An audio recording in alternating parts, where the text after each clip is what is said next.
Let's get to some breaking news right now out of Dallas, where two planes crashed mid-air during an air show just a few hours ago.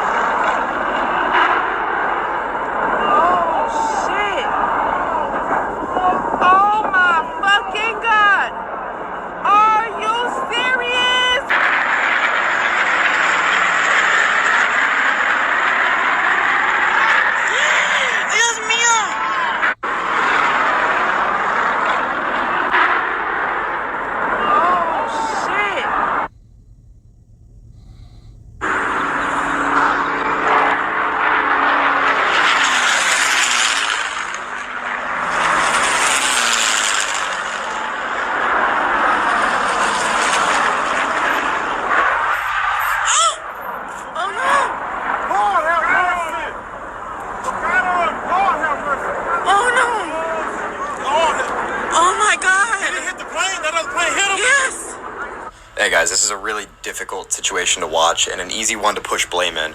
But for people who aren't in the aeronautical community, this P-63 is notorious for having horrible visibility out of the cockpit. That pilot, even though it may look like it from some angles, had very, very little opportunity to spot the bomber that he crashed into. Just a really sad situation. It doesn't look like anybody was able to make it out. So, prayers for all the family. And I'm glad that no one ended up being hurt on the ground.